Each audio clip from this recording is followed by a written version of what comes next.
ازيكم يا رجاله عاملين ايه؟ يا رب تكونوا بخير. فيديو النهارده هتكلم فيه عن السمب، سيكولوجية السمب. مين هو الشخص السمب؟ السمب يعني الشخص الخاضع، السمب يعني التافه، السمب يعني المنبطح، السمب يعني عبيد الست. معنى كلمة سمب هو الشخص اللي بيدي اهتمام كبير قوي وتعاطف للست اوفر ريد. السمبات هم الفاشلين في الحياة، اللي بيعبدوا اللي انت فاهمه بس مش هقول. معنى سمب بالانجليزي يعني ضعيف الشخصية، يعني ساذج.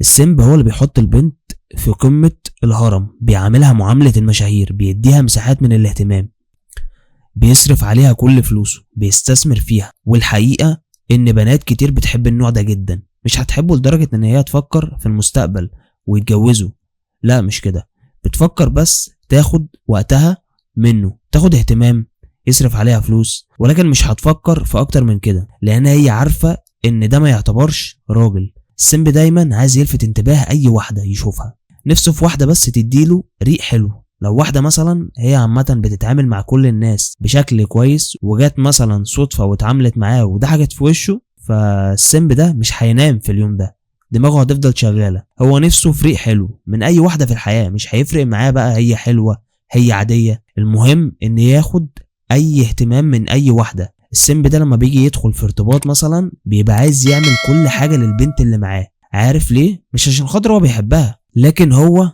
خايف من ان البنت دي تيجي في يوم وتسيبه وتمشي. وده طبعا بيحصل لان احنا اتكلمنا كتير في القناة وقلنا ان الست مش بتحترم الشخص اللي مش عارف قيمة نفسه، ومش بيحط الست في اطارها الطبيعي. طول ما الست مع الراجل اللي مش حاططها في اطارها الطبيعي هتسيبه. الست دايما عايزة تحس ان هي تحت والراجل فوق، غير كده هتسيبك. السمب موجود في السوشيال ميديا وفي الحقيقة. عارف الاشخاص المازوخية دول برضو بيتحطوا تحت كلمة سمب. عارف العيال اللي بتدخل لواحدة في الازهر ويكتب لها انا الكلب بتاعك انا خدامك والكلام ده، دول برضو بيتحطوا تحت بند السمبات. العيال اللي دايما بيحبوا البنت اللي معاهم بطريقة تخنق، بطريقة تجزع، اهتمام اوفر، عايش كل حياته ليها، للبنت اللي معاك، وقتك كله ليها هي وبس، مفيش وقت ليك انت مش بتقعد مع نفسك تنفست في نفسك، تستثمر في نفسك، تحسن حياتك، لا انت ال 24 ساعة بتوعك كلهم ليها هي وبس. السمب دايما هتلاقيه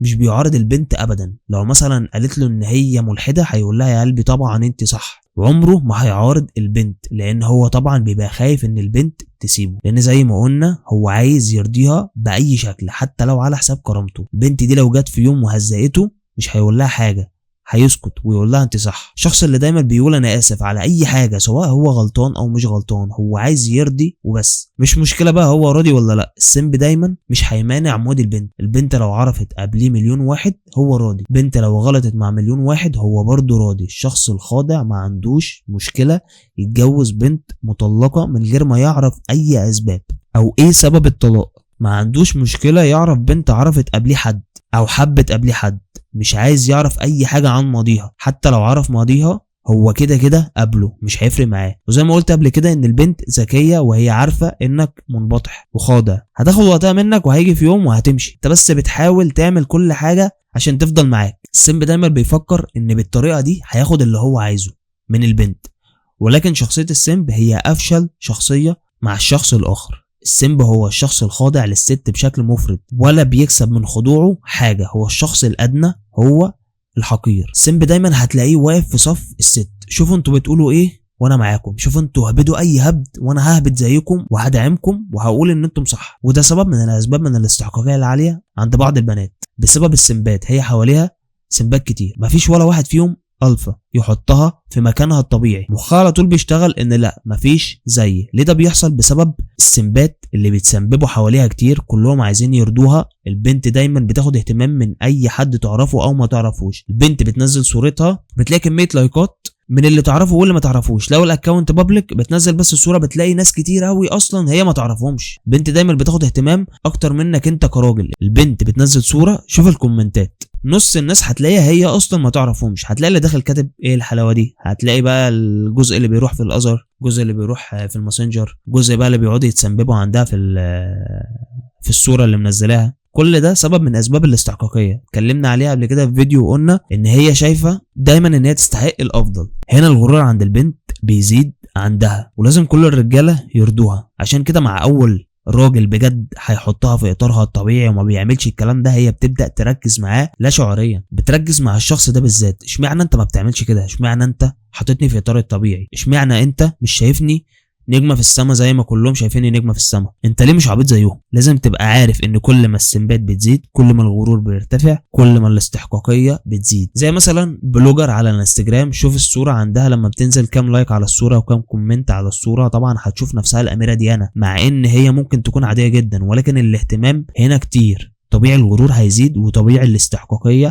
هتبقى في السما من السمبات اللي بيتسببوا عندها. لما بيعمل لها لايك مثلا، هي كده شايفاك انت مجرد واحد واقف في طابور طويل كده، كلهم انتوا زي بعض، بس انت بس اللي بتبقى مفكر نفسك مختلف. ذكور النسويه دول برضو سمبات. هو عامل شبه الخروف، جسمه راجل بس بعقل ست، دايما هتلاقيه واخد صف الست ويهاجم الرجاله. خلي بالك ممكن البيئه اللي هو نشأ فيها هي السبب في كده. يعني ممكن ان هو جت الدنيا ابوه وامه منفصلين، الولد عايش مع امه ومع خالاته، والبيئه المحيطه بيه كلها ستات، مفيش راجل. ده هيأثر على نشأته وهيأثر على عقله وتفكيره. او وارد جدا يكون مع ابوه وامه عايشين طبيعي جدا، ولكن ابوه منبطح، ابوه نفسه سمب، شايف ان امه هي اللي ماشيه البيت، امه هي اللي بتاخد القرارات، هي اللي بتدير كل حاجه. الولد شايف ده من صغره. لما ابنه يجي يساله مثلا على حاجه، يقول له طب بص يا حبيبي، روح شوف ماما ايه، لو ماما تمام انا تمام، روح خد راي ماما، لو ماما قالت صح يبقى صح، تمام انا تمام. طبيعي لما هيكبر هيبقى كده، وده فعلا خلاص هو عايش طول حياته كده وكبر بقى كده. مستحيل يتغير، مستحيل تغير شحط كبير. هو اترسخ في عقله ان ده الطبيعي، انت لازم ترضي الست وخلاص، من غير ما تفكر. انت كراجل بتحب الانثى، الطبيعي في الحياه يا جدعان انت كراجل بتحب الانثى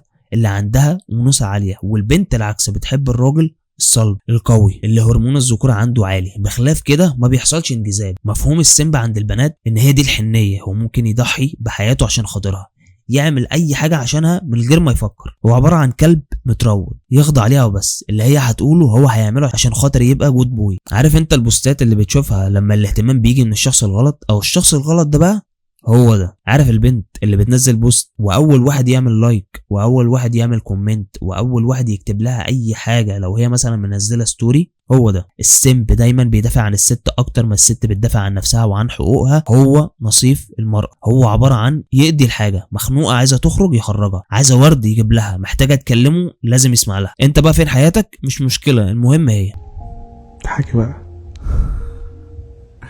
ده ايه العسل ده بس؟ ده احنا لو لفينا الدنيا كلها مش هنلاقي حد كده قمر بيضحك الضحكه الحلوه ديت. اتفقنا؟ طمني انا جنبك، متخافيش من حاجه. الشباب اللي بتسمعني اكيد ليهم في الكوره، واكيد عارفين ان في لاعب جامد جدا اسمه كاكا، لاعب برازيلي. هحط لكم الصوره بتاعته. كاكا ده لاعب مليونير، بس كان راجل سمب، راجل روتيني. مراته قالت الكلام ده في صحيفه بريطانيه، قالت انها طلبت الطلاق بعد تقريبا 10 سنين او 13 سنه مش فاكر. الراجل ده مثلا كان بيخونها؟ لا. الراجل ده مثلا كان بيضربها؟ لا. طب الراجل ده كان بخيل زياده عن اللزوم؟ برضه لا. هي قالت انه كان مثالي زياده عن اللزوم، بيجيب لها كل طلباتها، مفيش مره قالت حاجه هو عارض او قال لا. لو شافت مثلا فستان وهم ماشيين مع بعض من غير ما تطلب، بس بصت عليه بعينها، تاني يوم يجيبه لها او في نفس اليوم يجيبه لها. من الاخر راجل منبطح، راجل عديم الشخصيه. ودي مش حاجه غريبه، بالعكس ده الطبيعي.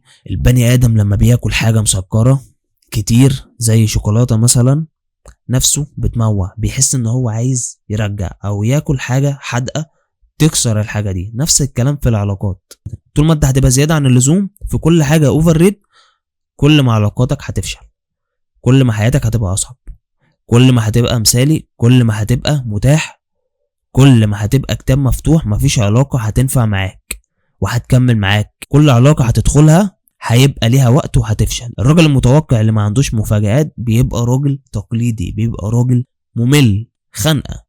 الست مع الوقت هتحس بملل في العلاقه، هتحس بزهد في العلاقه، هتحس بقرف مهما كنت انت ايه.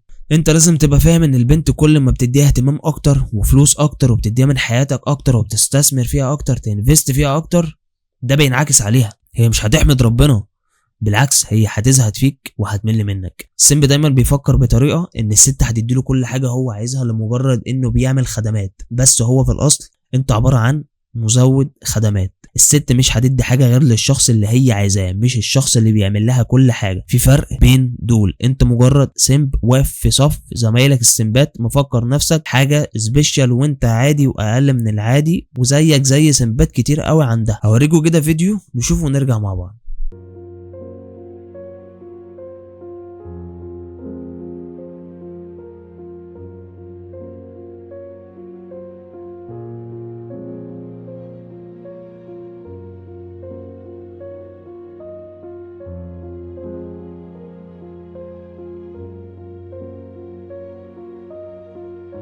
ده فينيسيوس، لاعب مشهور، لاعب برضه برازيلي بيلعب في ريال مدريد. بس شفتوا هنا الولد لما جه يتصور معاه وراح زقه، والبنت اول لما جت تتصور معاه الابتسامه بقت من الودن للود.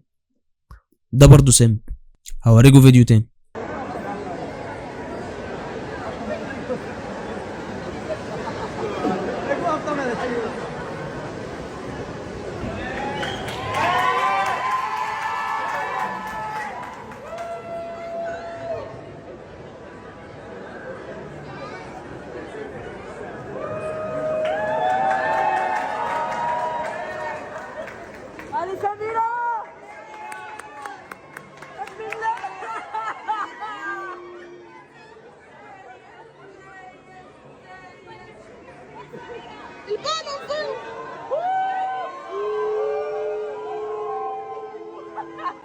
الفيديو ده كل حاجة فيه غلط. الولد ده بيقعد يسمع كاظم الساهر كتير والاغاني مأثرة عليه، وبيقعد يجيب دباديب وبيقعد يجيب ورد. اول حاجة في الفيديو ده غلط ان انت ركعت على رجلك. الراجل يا جدعان ما بينحنيش، الراجل ما بينزلش على ركبه، الراجل ما بيعملش ده. اوعى تحسس البنت، قلت لكم قبل كده اوعى تحسس البنت ان هي نجمة في السما، ما تحسسهاش كده، هي بتجزع. الافلام اقسم بالله بوظت العقل وبوظت كل حاجه فينا. ما تنزلش على ركبك. احنا ياما شفنا افلام كتير قوي فيها المشهد ده، بس في الافلام النتيجه ما بتبقاش كده، بس الواقع هي دي بتبقى النتيجه. البنت سابته ومشت، هو ده الطبيعي يا جدعان، هي دي مش حاجه غريبه. بخلاف ان هي اتحرجت، بس ده كان بالنسبه لها اولا سمب، ثانيا يصرف عليها يعمل لها اللي هي عايزاه. هي مش حاطاه في خانه ان هي تتجوزه، هي ما بتفكرش فيه كجواز ابدا، هي عارفه انه سمب، وكانت متوقعه ان هو كان ممكن يعمل حركه زي كده، تمام، لان هي في اول الفيديو كانت بتضحك وبتبص، بعد كده سابته ومشت. بصوا كده في اخر الفيديو هتلاقي الراجل اللي بيصور عمل لها كده بايده، عمل لها كده بايده اللي هو انت جدع، وهي فعلا جدع، ده بجد هي فعلا شاطره. هوريكم فيديو تاني. تعرفي كده ارجوك، ربنا يخليك. ارجوك نورة هانم، تعرفي ان نخش يمين من هنا؟ كله بيوصل عادي. نورة هانم ارجوك تختاري المكان اللي يستاهل. حاضر. في حاجه تانية عاوز اقولها لك بس مكسوف منك. اتفضل. انا خايف اتضرب منك. لا اتفضل.